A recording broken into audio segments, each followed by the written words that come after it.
Buenas noches a todos, siendo las 20:05 vamos a dar comienzo a una nueva jornada de cardiología online de la Asociación de Cardiología de Santa Fe en conjunto con CONAREC. En el día de hoy vamos a presentar el caso clínico a cargo del Sanatorio Diagnóstico, el doctor Eduardo Marco Giuseppe.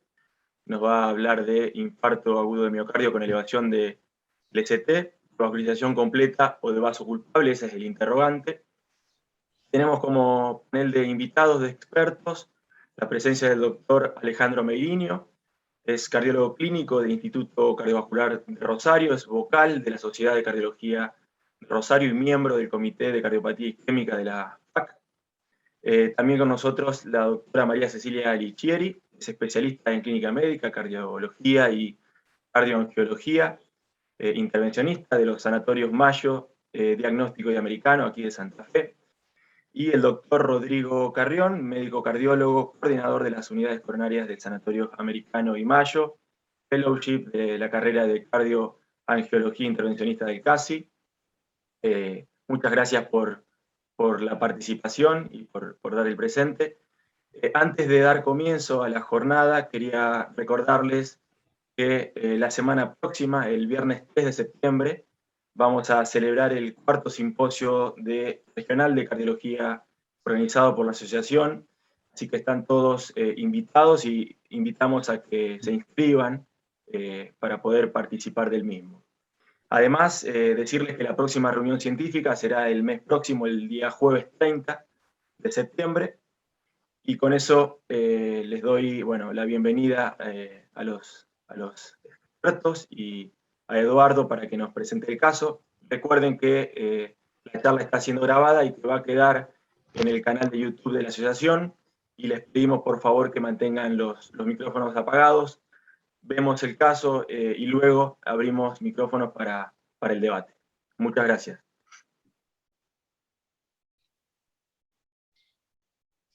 Bueno, para dar inicio a lo que es la presentación, desde ya muchas gracias a todos por su atención. Voy a comenzar hablando a partir de un caso clínico que se presenta en nuestro servicio.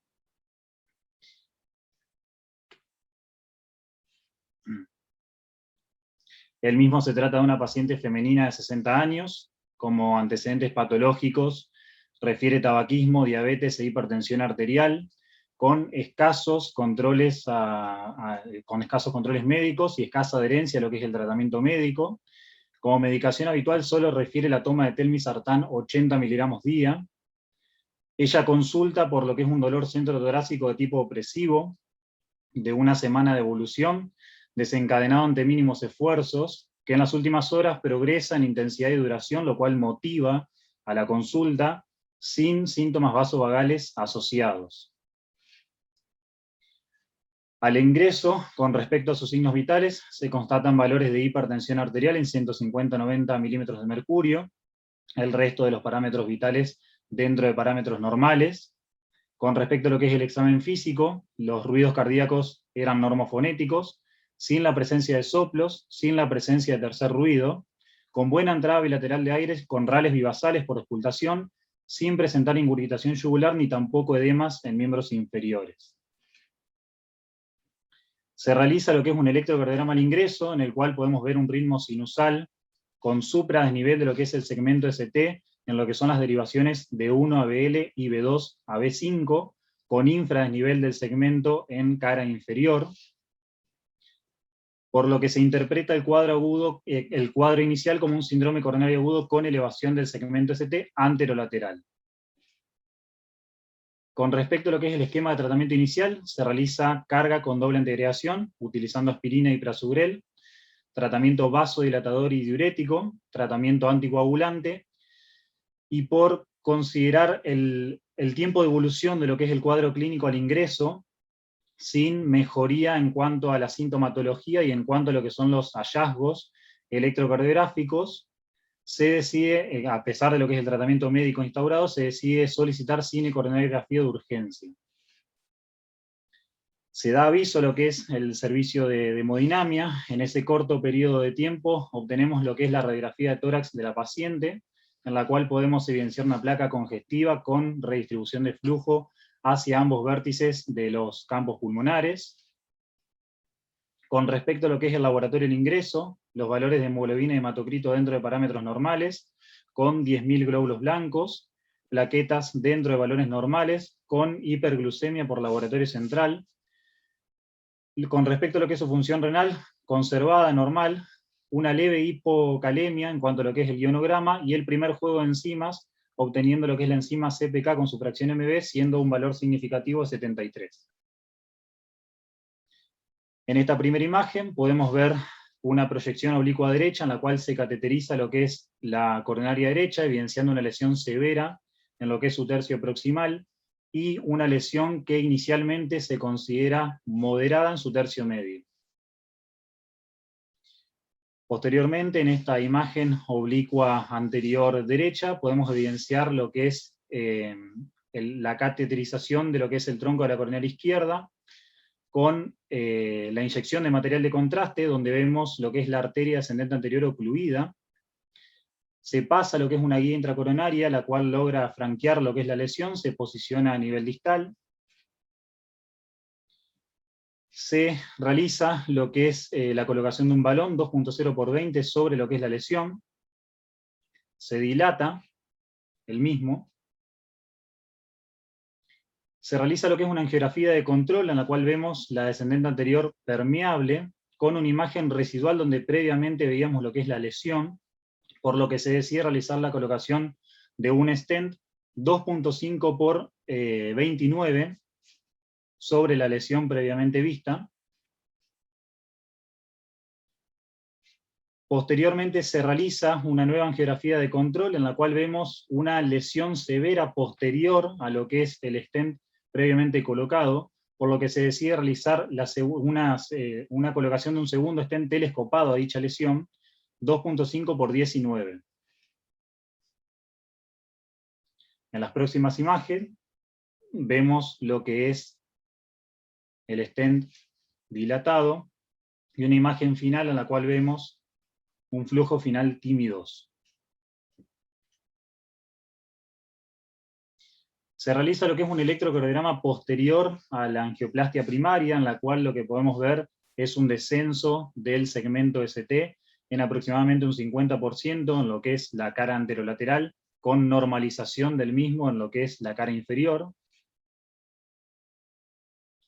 A las 48 horas, la paciente presenta buena evolución en cuanto a su clínica de insuficiencia cardíaca, con buena respuesta a lo que es el tratamiento diurético. Se realiza lo que es un ecodoppler cardíaco, el cual evidencia lo que es un ventrículo izquierdo no dilatado, con una FEI del 35% deprimida moderada severa, motilidad parietal con aquinesia de lo que es el septum anterior, posterior basal y medio, y de todos los segmentos apicales, con cavidades derechas normales, flujo órtico normal, disfunción diastólica grado 1 sin presentar valvulopatías de jerarquía. Obtenemos las imágenes de lo que es el ecodoppler cardíaco. En esta imagen es una vista apical de 4 cámaras, en la cual podemos ver aquinesia en lo que es el segmento inferoseptal, en lo que son los segmentos basal y medio, en lo que es el segmento septoapical, lateroapical, y en la imagen siguiente es un eje paraesternal largo, en el cual podemos ver aquinesia en lo que es el segmento anteroseptal. Con respecto a la evolución de la paciente, evolución estable hemodinámicamente, no volvió a presentar nuevos episodios de Angor, como nombraba anteriormente, con signos de insuficiencia cardíaca en clara mejoría. La determinación máxima de lo que es la enzima CPK-MB fue 654. La paciente a las 72 horas pasa a sala general para comenzar lo que es la deambulación, siendo la misma sin ninguna complicación, y luego de 5 días de lo que es el ingreso hospitalario recibe el alta sanatorial. Como tratamiento al alta se indica doble antiagregación con aspirina y prasugrel, tratamiento con estatina, tratamiento beta bloqueante, el cual se fue titulando durante la internación, tratamiento diurético y antihipertensivo, y protección gástrica. Como veíamos previamente, la paciente presenta una lesión severa en lo que es el tercio proximal de la arteria coronaria derecha, por lo que se decide realizar en un segundo tiempo lo que es angioplastia con stent liberador de drogas a dicha lesión. reingresa a los 15 días del evento agudo, en el cual, bueno, obtenemos lo que es en la primera imagen, una proyección oblicua anterior izquierda, en la cual vemos una lesión suboclusiva preangioplastia en lo que es el tercio proximal de la coronaria derecha. Se pasa a lo que es una guía intracoronaria. Se decide colocar lo que es un stent a dicha lesión, 2.5 por 16, liberador de drogas, el cual se dilata. Se realiza lo que es una angiografía de control, en la cual, previa al stent, se evidencia una imagen que inicialmente se interpreta como vasoespástica. En ese momento la paciente presenta angor durante lo que es el procedimiento, por lo que se inicia nitroglicerina intracoronaria, sin presentar cambios en cuanto a lo que es la imagen que vemos, por lo que se decide realizar la colocación de un segundo stent a dicha lesión de ostium hacia lo que es el tercio proximal de la coronaria derecha, 3.5 por 16. Lo que se puede ver es que en la imagen, en la lesión que se evidencia en el tercio medio, que inicialmente se considera como moderada en las distintas proyecciones, se pudo ver que se considera la misma como severa, por lo que el servicio de hemodinamia realiza la colocación de un tercer stent a dicha lesión. Es un stent 2.5 por 16, y obtenemos lo que es la imagen final con una angioplastia exitosa, flujo final TIMI 3. Se realiza lo que es un electrocardiograma posterior a la angioplastia de la arteria coronaria derecha, en la cual podemos ver prácticamente la normalización de lo que es el segmento ST en la cara anterolateral con respecto a los electrocardiogramas previos. Con respecto a lo que es la revisión bibliográfica, podemos ver que en los pacientes con infarto agudo de miocardio con elevación del segmento ST, la angioplastia primaria es claramente el tratamiento de elección. Entre un 40 a un 65% de estos pacientes presenta otras lesiones coronarias, además del vaso culpable responsable del evento agudo, asociándose la enfermedad coronaria de múltiples vasos con una elevada mortalidad en lo que será el seguimiento. Influyen otras características, como la edad del paciente, lo que es la clasificación de Killip y Kimball, si el paciente presenta asociado a insuficiencia renal, y lo que es el grado de flujo TIMI posterior a realizar dicho procedimiento. Los pacientes con enfermedad coronaria significativa de otros vasos, además de la incidencia mayor que tienen no solo en la mortalidad, van a presentar también una incidencia en cuanto a lo que es la tasa de reinfarto, en comparación con aquellos pacientes con enfermedad de un único vaso, relacionándose el pronóstico de manera directa con lo que es la extensión de la enfermedad coronaria. A partir de ello podemos ver que se han realizado múltiples ensayos aleatorizados, dentro de los cuales podemos nombrar el PRAMI, lo que es el Culprit, Dynami y el CompARE-Acute. Entre ellos han presentado metodologías y criterios de inclusión y de exclusión que han sido diferentes, coinciden en lo que es la superioridad de realizar la revascularización completa, con una disminución en lo que son los eventos cardiovasculares adversos mayores, con resultados variables sobre lo que son las tasas de reinfarto, pero sin haber demostrado disminución en cuanto a lo que es la mortalidad cardiovascular o total. Posteriormente aparece lo que es el estudio Complete, el cual ha sido de mayores dimensiones, incluyendo más de 4.000 pacientes, con un poder estadístico que fue suficiente para poder examinar los puntos finales duros de muerte cardiovascular e infarto agudo de miocardio. Para hacer una breve revisión de cada uno de ellos, comenzamos con lo que es el estudio PRAMI.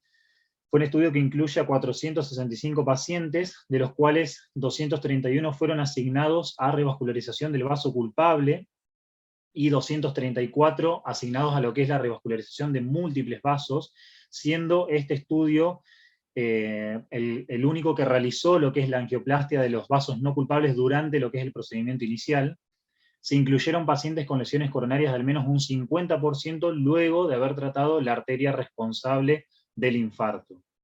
Como punto final primario, se evaluó un combinado de muerte cardiovascular, infarto agudo de miocardio no fatal y angina refractaria, con un seguimiento medio de 23 meses.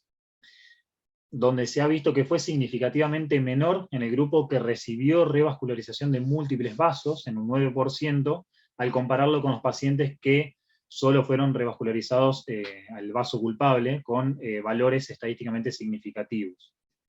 La reducción del 65% del total de los eventos se debió principalmente a una reducción significativa en cuanto a angina refractaria e infarto no fatal, pero sin demostrar reducciones significativas en cuanto a lo que es la mortalidad.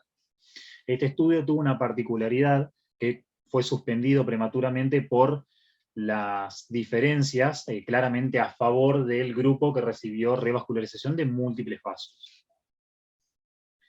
Con respecto a lo que fue el estudio Culprit, fue un estudio en el cual se aleatorizaron a 296 pacientes, de los cuales 146 presentaron revascularización del vaso culpable y 150 revascularización a múltiples vasos. La revascularización completa se realizó ya sea durante el procedimiento inicial en un 64% de los pacientes, o bien durante lo que fue la hospitalización en un 36% restante. El punto final primario de los eventos cardíacos adversos mayores, que se basaron en una combinación de mortalidad por todas las causas, lo que es el infarto agudo de miocardio recurrente, insuficiencia cardíaca y revascularización impulsada por isquemia, tuvo un seguimiento a 12 meses, en el cual se pudo ver una reducción del 55% de los mismos, siendo significativamente menor en el grupo que recibió revascularización de múltiples vasos, a diferencia de lo que es el grupo que fue revascularizado solo el vaso culpable, con diferencias estadísticamente significativas, sin demostrar reducciones en los componentes individuales de cada de este punto final combinado. Por otro lado, vamos a tener lo que es el estudio Dynamy. Fue un estudio en el cual se aleatorizaron 627 pacientes, de los cuales 314 fueron asignados a revascularización de múltiples vasos, versus 313 que fueron asignados a revascularización de solo el vaso culpable. Se incluyeron aquellos pacientes con estenosis mayor o igual al 50% en una o más arterias que no estén relacionadas al evento agudo, al infarto, luego de lo que es la angioplastia exitosa, donde la revascularización completa fue guiada por lo que es la medición de la reserva fraccional del flujo coronario, lo que es el FFR, realizándose la misma en diferido luego de 48 horas de haber hecho el procedimiento inicial durante la estadía hospitalaria. En las lesiones no culpables con una estenosis mayor al 50%, se calculaban lo que son los valores de FFR, y los vasos, las lesiones se consideraban significativas si el valor del mismo era menor o igual a 0,8. A partir de esto, lo que ocurre es que un tercio de los pacientes asignados a la revascularización completa no recibió la misma por tener valores de FFR que fueron mayores a 0,8. Como punto final primario, el combinado de muerte, reinfarto y revascularización impulsada por isquemia tuvo una media de seguimiento de 27 meses, la cual se alcanzó en un 13% del grupo que recibió revascularización de múltiples vasos, al compararlo con un 22% en el grupo que recibe revascularización de solo el vaso culpable, con una disminución del 44% de lo que son el riesgo de los eventos. Lo que se ve es que se debió principalmente a una disminución en cuanto a la necesidad de revascularizaciones, en un 5% de los pacientes que recibieron revascularización de múltiples vasos, versus un 17%, pero sin diferencias significativas en cuanto a lo que es la mortalidad cardiovascular e infarto no fatal. Por último, podemos nombrar lo que es el COMPLETE. Fue un estudio de grandes dimensiones, como nombraba anteriormente, más de 4.000 pacientes fueron aleatorizados, fue un estudio multicéntrico y realizado en 31 países.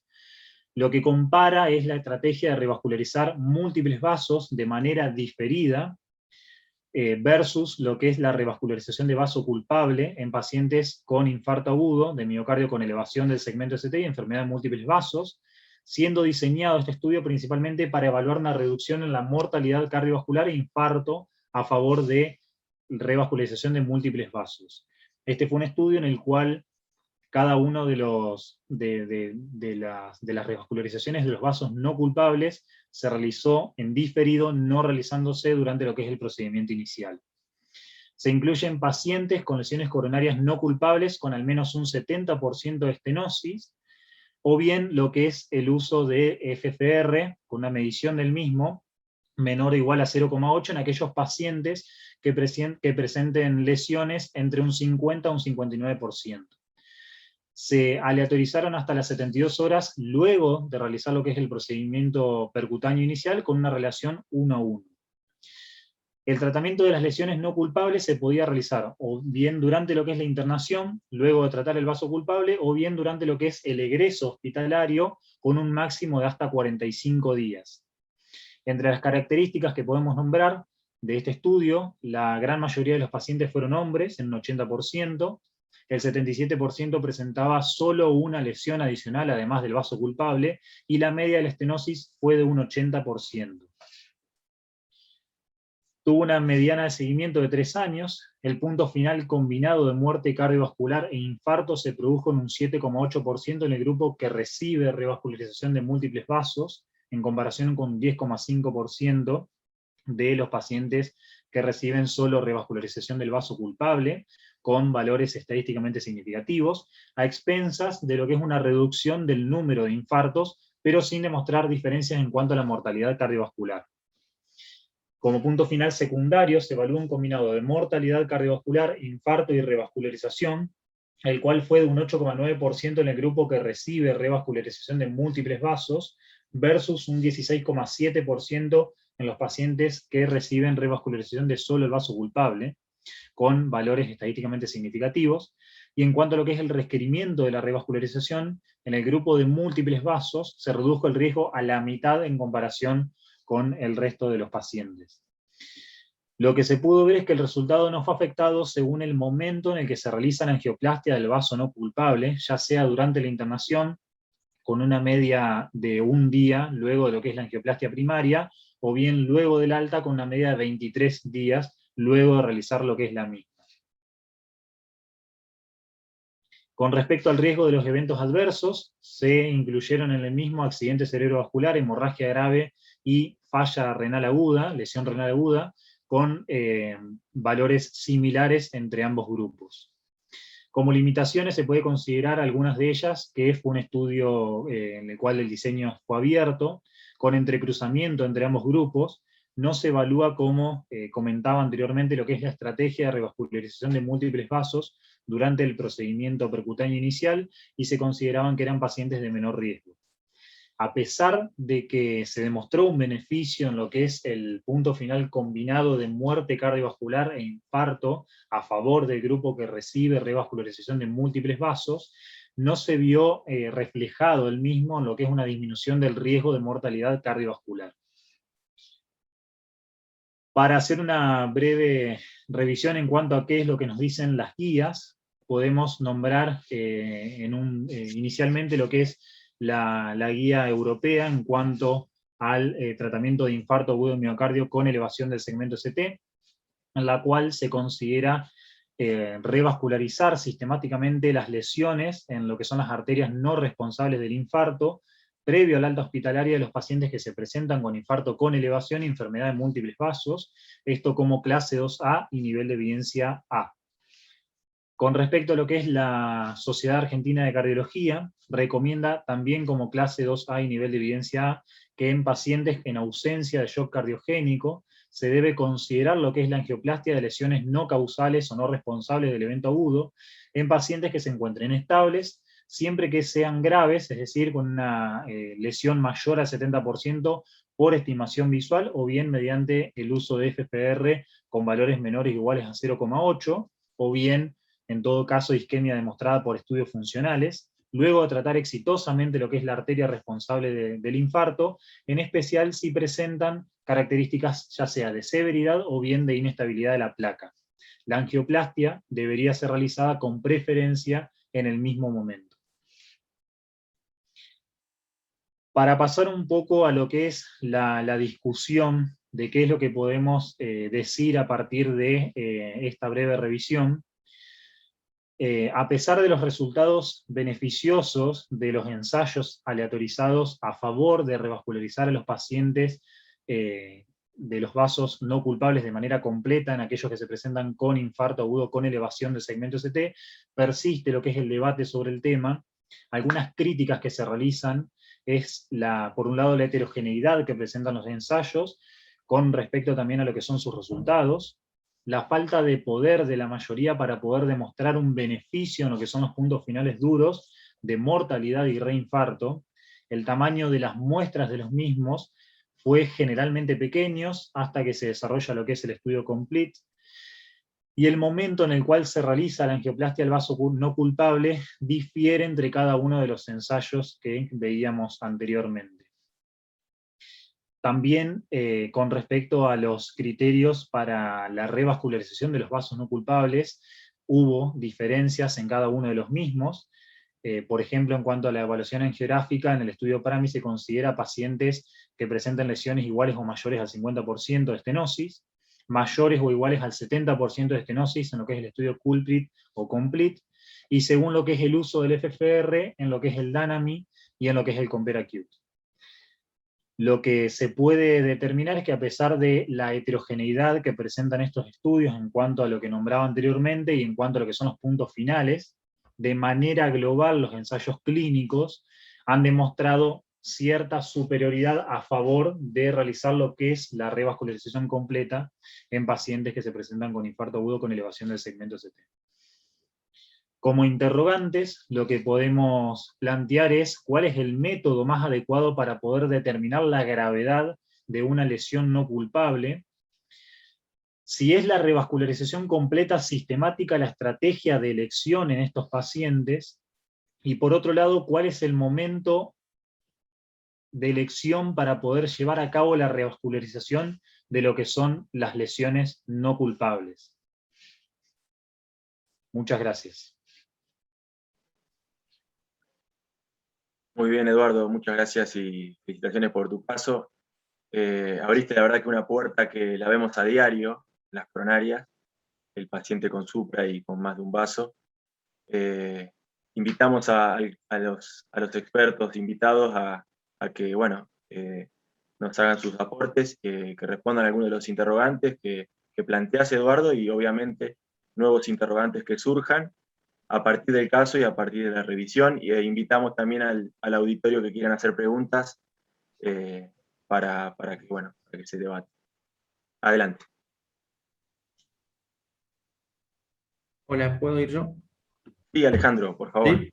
Bueno, Eduardo, te felicito. Excelente la revisión que hiciste y la presentación muy clara del caso. Gracias a la asociación por la invitación a participar de estos debates. Y bueno, la verdad que, como dice Juan, la situación esta situación clínica es un tema del que se sigue hablando y nos seguimos preguntando cuál es la opción más segura y más exitosa para la evolución del paciente.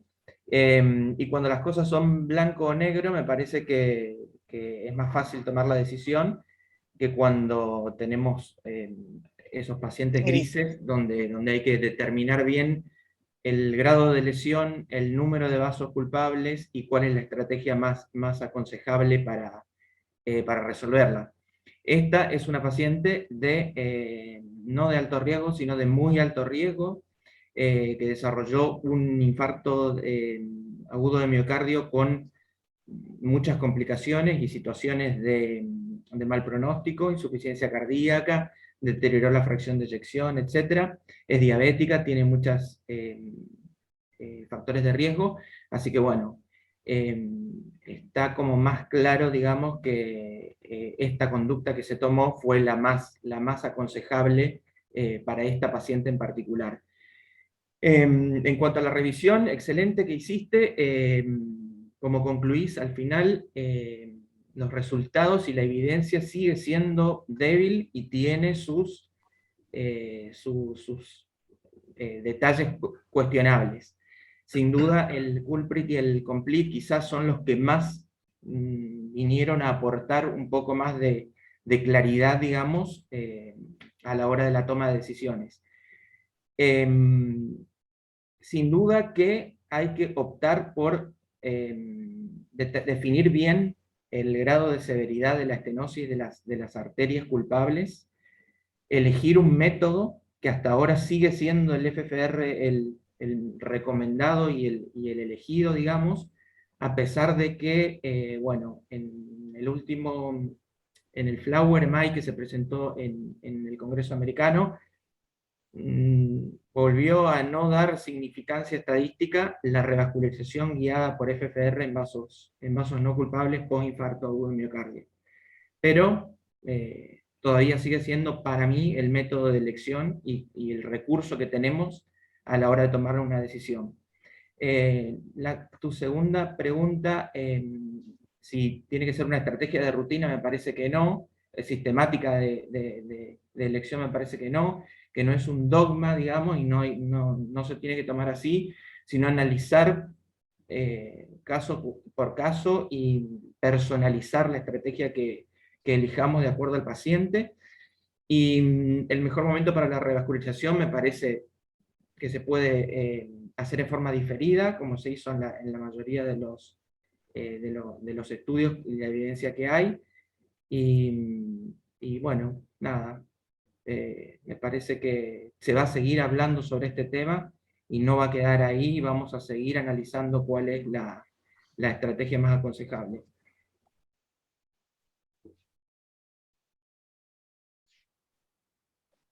Muchas gracias, Alejandro. No, gracias a ustedes.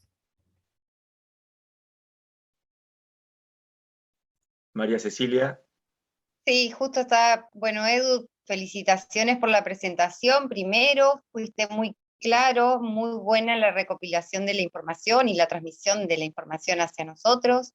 Saludo a toda la audiencia.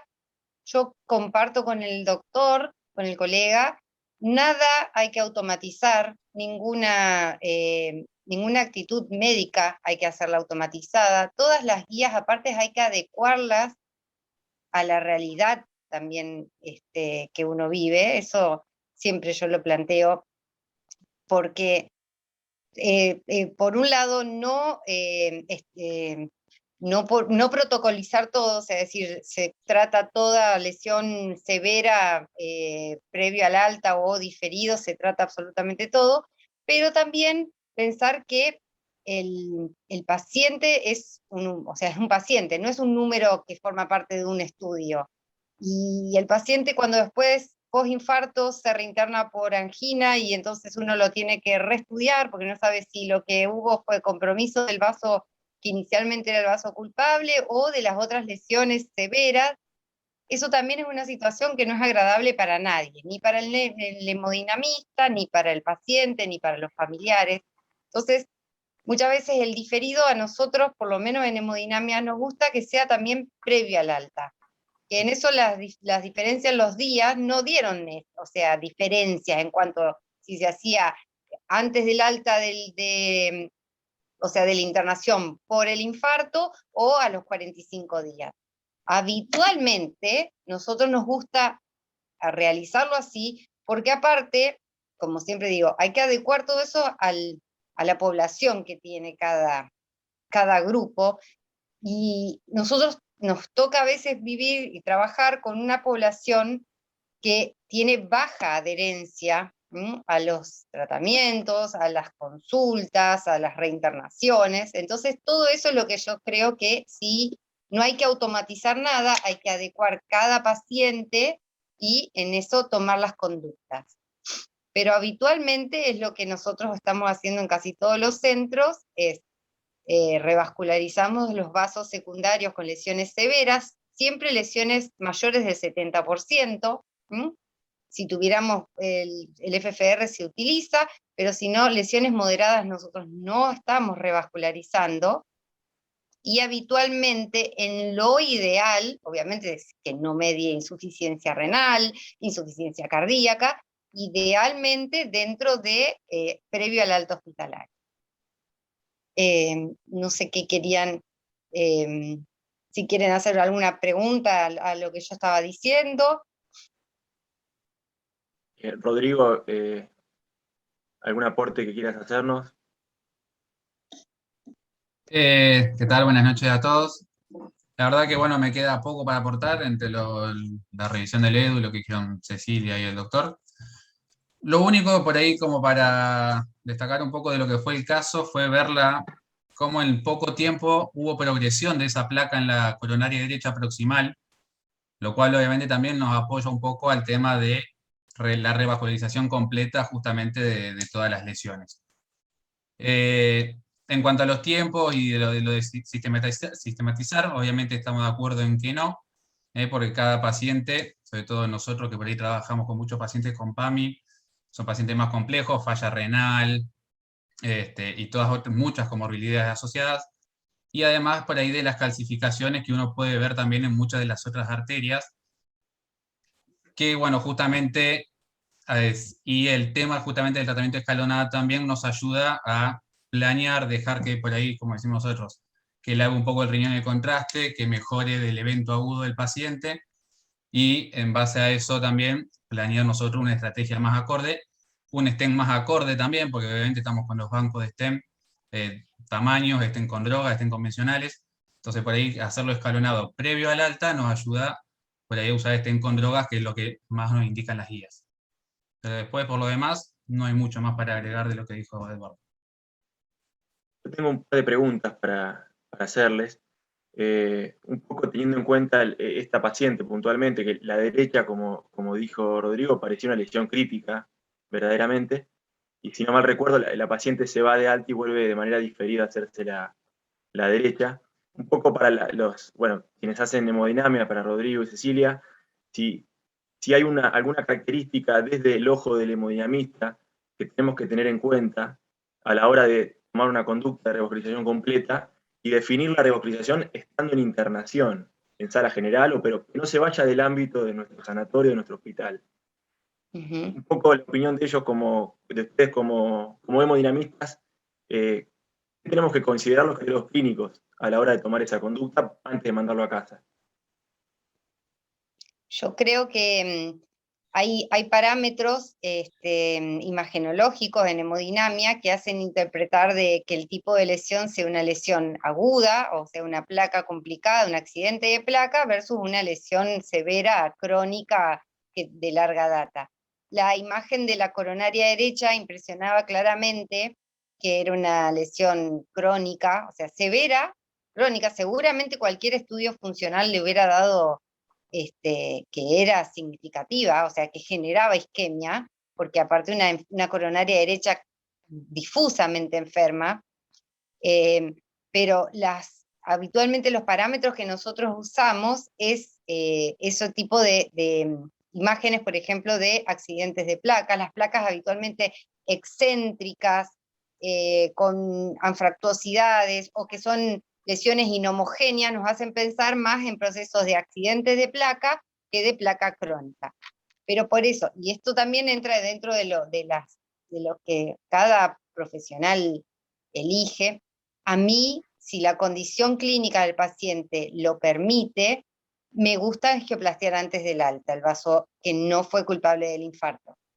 Por lo que les decía, porque el paciente se va, se pone en actividad, inicia con dolor, entonces no sabes si es el vaso culpable, si es el vaso que quedaba, el vaso secundario que quedaba por revascularizar, o con el riesgo de esto, de que habitualmente las lesiones severas crónicas no son las que se complican, no son las que se infartan, ¿no es cierto? Pero son las que generan angina. Entonces, a mí, por una cuestión personal, me gusta eso, habitualmente revascularizar previo al alta del evento que le condujo la internación. Gracias, Cecilia. No, por nada. Alejandro, desde lo clínico, un poco para conocer la experiencia del ICR, ¿qué parámetros clínicos ustedes toman en este tipo de pacientes y cuál es la conducta habitual o protocolizada que toma tu centro para este tipo de casos? ¿Es algo sistematizado o si cada paciente es un traje a medida del tratamiento que se va a implementar? No, con lo que dijo Cecilia, me parece muy bien que se recurre al hemodinamista para tener la opinión de la cuestión anatómica, digamos, de la lesión y de la anatomía coronaria del paciente, pero las mejores decisiones son las que se toman en conjunto, siempre teniendo en cuenta la opinión del cardiólogo clínico que esté manejando al paciente en ese momento, y el hemodinamista que haya hecho el procedimiento y haya revisado la anatomía. Los cardiólogos clínicos, o en el sanatorio o en los lugares donde yo trabajo, tratamos de evaluar bien la severidad de la lesión, charlarlo con el hemodinamista, revisar el estudio, la anatomía, y si es necesario recurrir a algún método de inducción de isquemia que nos dé la certeza de que vamos por buen camino y los resultados van a ser satisfactorios. Y tratamos de ser lo más insistentes posible en la terapia, la conducta farmacológicamente invasiva, digamos. Todo lo que el paciente tenga que recibir por estrategias de terapia estándar, se lo indicamos y tratamos de que reciba un tratamiento completo farmacológico, sin olvidarnos de esa parte. Por ejemplo, esta paciente, además de la medicación con la que se fue de alta, me parece también que es una candidata a recibir un inhibidor de SGLT2, no solo porque tiene que corregir su perfil glucémico y su diabetes para evitar la progresión de su enfermedad coronaria, sino también por los beneficios sobre la insuficiencia cardíaca. Pero bueno, los clínicos, nos fijamos muy bien en el perfil del paciente y tratamos de tomar una decisión conjunta con el hemodinamista, sobre todo para definir la severidad del vaso no culpable en este caso. Y en las lesiones intermedias, ¿están recurriendo al FFR, sí, al IBUS o van por una prueba funcional? No, a los dos. IBUS, FFR que está disponible y si se puede utilizar se hace. Y bueno, las pruebas funcionales cuando tenemos dudas acerca de la severidad funcional de ese vaso, o sea, cuánto de angina le produce o cuánto de isquemia le produce a ese territorio. Perfecto. Muchas gracias, Alejandro. Alguien de la audiencia, obviamente, tiene el chat para hacer preguntas. Los invitamos al que quiera.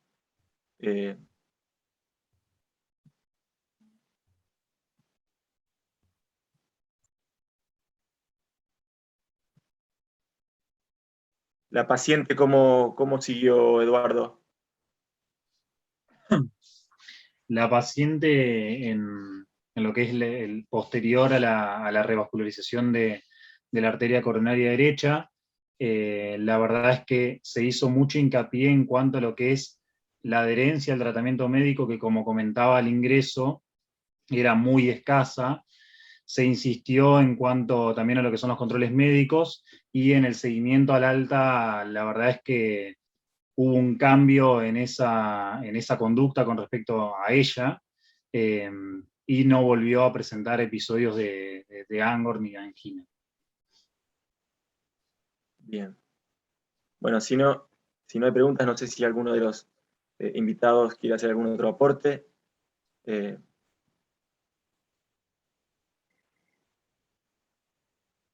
Y si no, damos por finalizada la jornada del día de la fecha, agradeciéndole a todos por la participación. Recordarles nuevamente que la semana que viene tenemos el cuarto simposio regional de cardiología y a fines de mes la nueva reunión científica de cada mes. Muchas gracias a todos por la participación, a los expertos, y un saludo muy grande. Gracias. Muchas gracias. Hasta luego. Hasta luego, Muchísimas gracias. Hasta luego. Felicitaciones, Edu, de nuevo. Muchas gracias.